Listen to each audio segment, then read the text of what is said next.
Welcome to the Florida Bar Podcast, where we highlight the latest trends in law office and law practice management to help you run your law firm. Brought to you by the Florida Bar's Practice Resource Institute. You're listening to Legal Talk Network.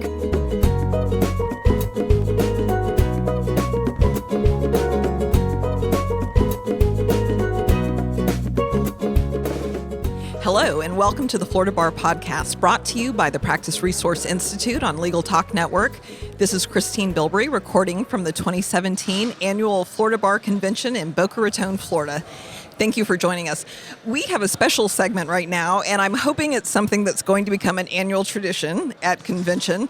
We are going to have our President-elect designate, Michelle Suskauer, interviewing our outgoing president, Bill Schifino, and passing the baton, Michael Higer will become our new president Friday night at the president's reception. So it's probably the highlight of the whole week, but we want to give you a little insight into what it's like being the bar president. How did it change your life? And we want you to give Michelle a little advice.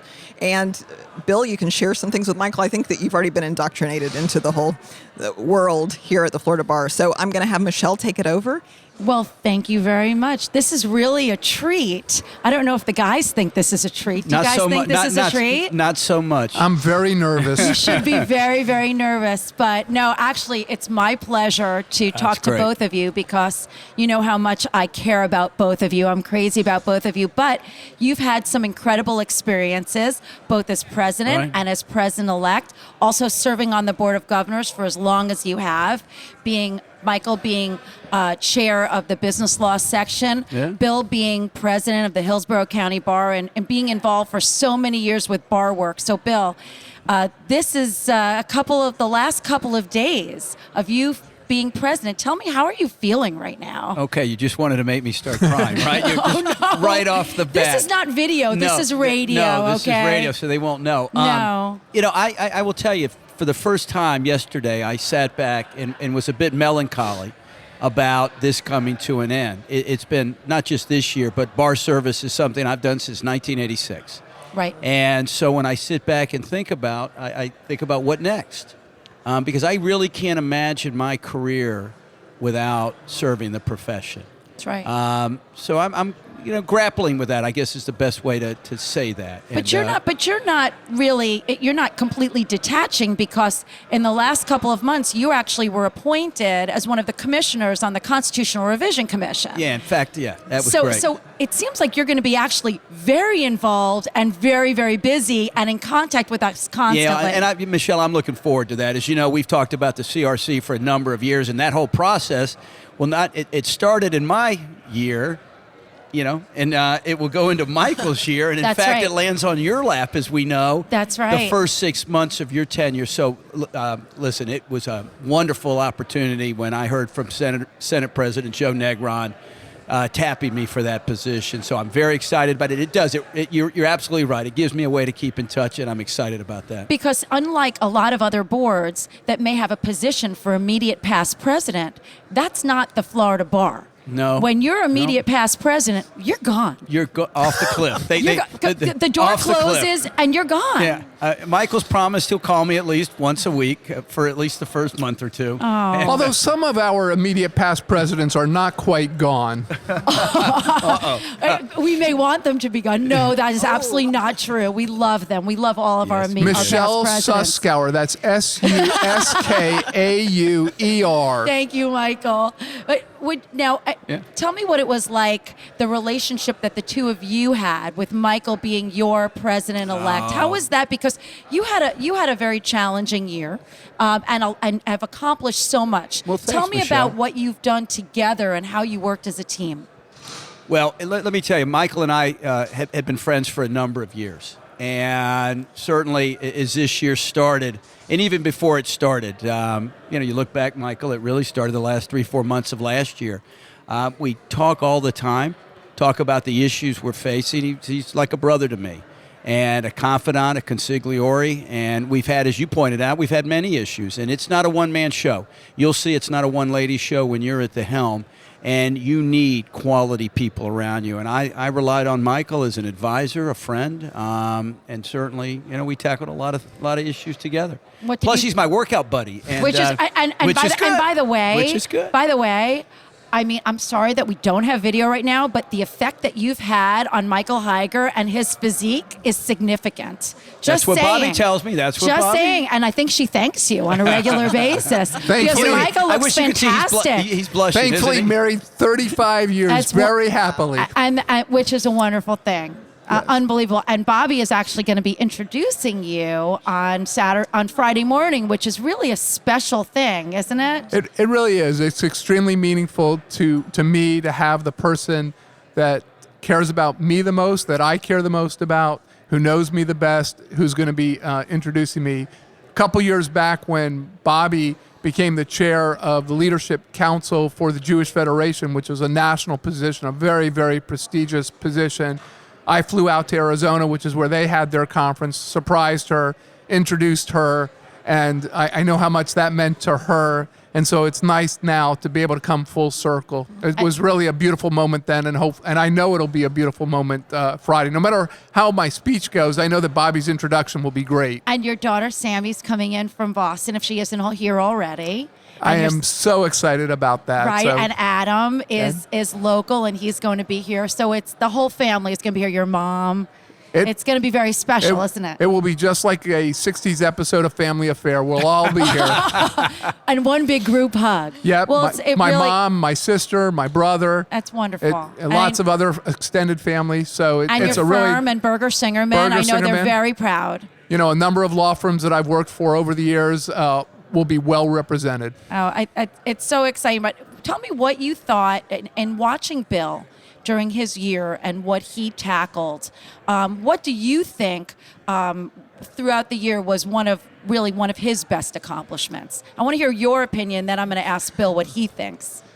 There are so many things that Bill did and that we did as a board together under Bill's leadership that I don't think I'd want to single out any one of them, and instead I'd rather focus on the way that he did all of them, which is, Bill's message from day one was always about protecting the brand.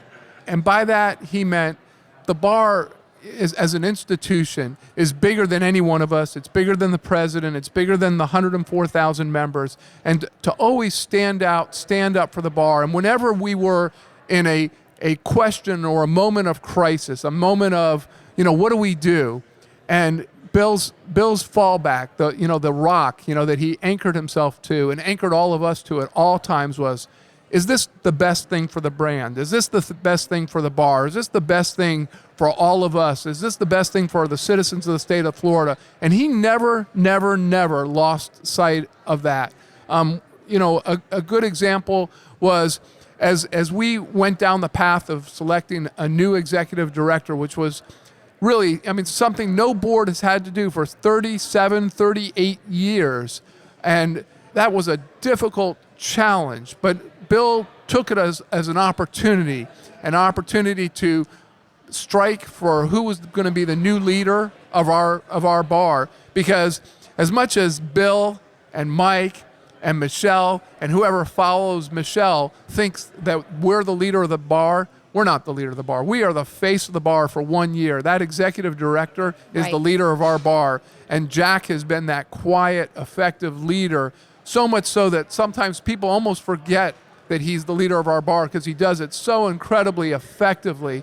And so when we had to go and find someone who could take on that challenge for the future, the way in which Bill went about it and was able to coalesce us as a group to make a decision and reach consensus on Josh Doyle, I think was an incredible accomplishment, and it speaks volumes about his leadership.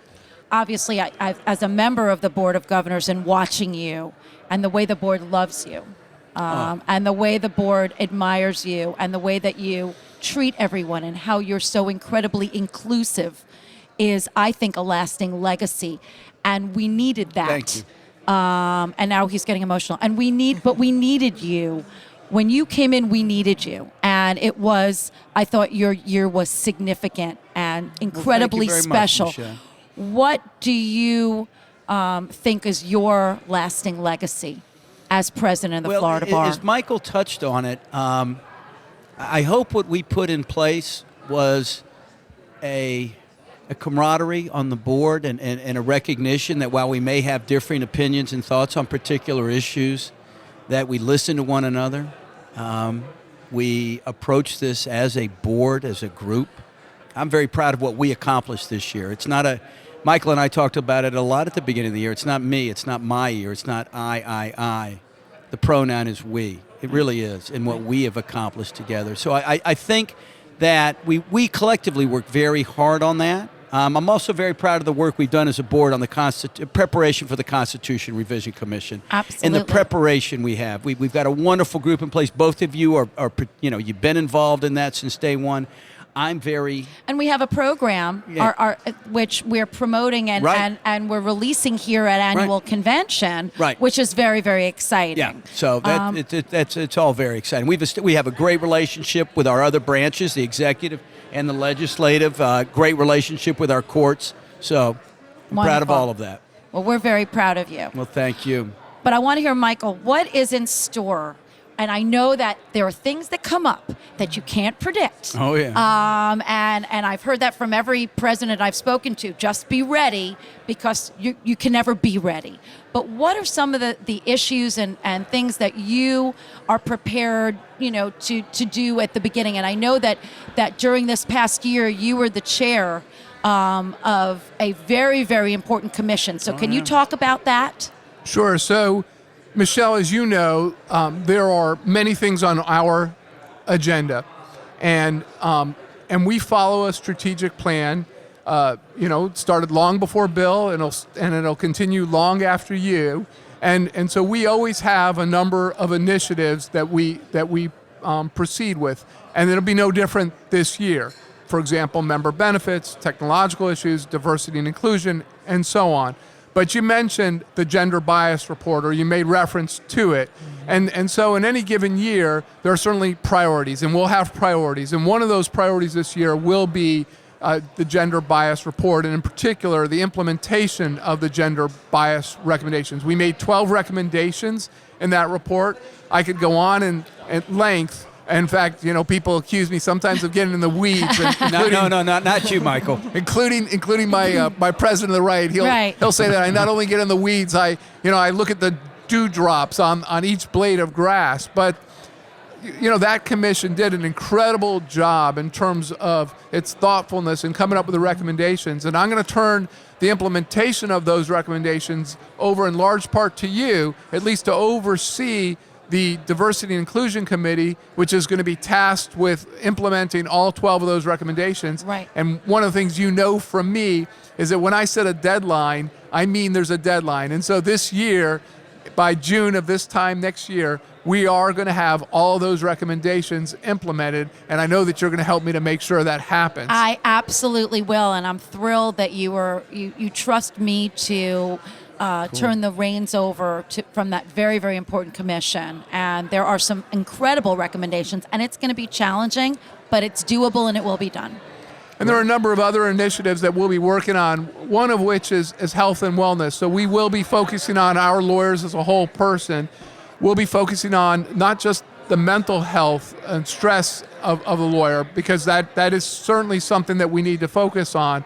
But we're also going to be focusing on the physical fitness of our lawyers. One thing that I learned from Bill Schifino this year, which is that it is so important to be mindful of your physical fitness.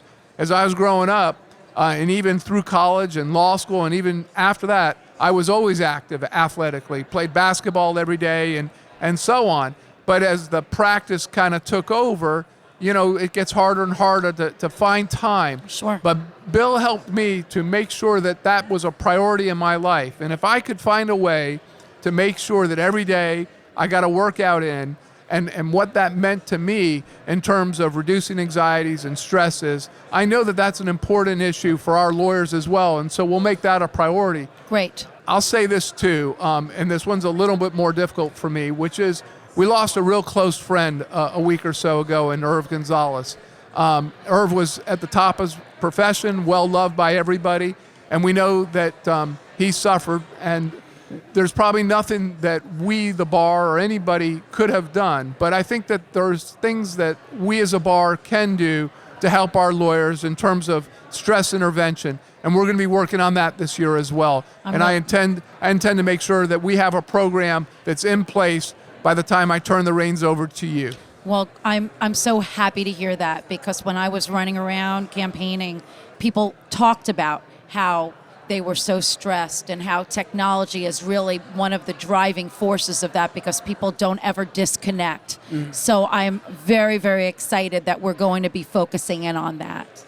And I really has been a pleasure interviewing both of you. And Michelle, welcome to you. It's great to know that you're on the team. And by the way, Michelle is on the workout team also. So we've got her up early in the morning. Best. Oh, no, now it's pressure. Yes, okay, I'm it looking is. forward to it. And so far, she's working out for about 15, 20 minutes. We need to get her up to about 30 or 40. I'm getting there. I'm getting there. And Michelle needs to leave the phone in the room when she comes down. Boy. Wow. Okay, guys. Michelle, I think they're calling you out. They are. I do know that quality of life is going to be your platform in your year going forward, and I want to thank you so much for stepping in to host, and I'm sure we're going to be doing this year after year. Good Great. stuff. I really appreciate it. So much is happening at the bar, and I have to say to Michael Higer, we're really excited about the upcoming year. We have a brand new executive director. So many good things are going to be happening. Bill, you were wonderful. Thank you, Chris. Such a good president. Thank you. And our listeners are your devoted members. They love you. So are any of you on social media? We always get that question. How can they follow? So Michael, will you be tweeting? Will we be getting updates from you? So about 5-6 years ago, had you asked me that question before a little trip that I took to Boston to see my daughter, the answer would have been no. But they set me up. I've got a Facebook account. I've got a Twitter account, a LinkedIn account, and I do post more frequently than ever before, and so I expect that I'll continue to do that. I am not as a rabid a poster as my friend across the table from me, but I'm sure if I'm side by side with Michelle, I'll be posting even more. Or she'll post for you. Excellent. Probably so. And Bill, you have the big upcoming responsibility for the CRC. So I hope that we're going to be getting some information coming out of that as you're traveling around the state. That's Michelle's right. I'm going to stay engaged and great. working with both Michelle and Michael on those issues as they unfold over the next year. Okay, wonderful. Okay. And so you are a prolific tweeter, is that? I am. It's under criminal and then the capital D fence. That's me. Catchy. And then I'm also on Facebook as well under my name. So, and I will be following Michael around, constantly taking pictures of him, which he loves. And I will be documenting his year, whether he likes it or not. But By the way, Christine, thank you so much. Thank you. To say very that much. she's a prolific poster would be the understatement of the world. Facebook is on Michelle, not the other way around. I Wow. totally agree. I love that. Thank you so much. Thank you. Thank you. Thank you Thanks. to all of you. Bye-bye. This has been another edition of the Florida Bar Podcasts, brought to you by the Practice Resource Institute on Legal Talk Network. I want to thank our guests for joining us. If you like what you heard today, please rate us on iTunes. I'm Christine Bilbrey. Until next time, thank you for listening. Thanks for listening to the Florida Bar Podcast, brought to you by the Florida Bar's Practice Resource Institute and produced by the broadcast professionals at Legal Talk Network. If you'd like more information about today's show, please visit LegalTalkNetwork.com, subscribe via iTunes and RSS. Find the Florida Bar Practice Resource Institute, and Legal Talk Network on Twitter, Facebook, and LinkedIn. Or download the free app from Legal Talk Network in Google Play and iTunes.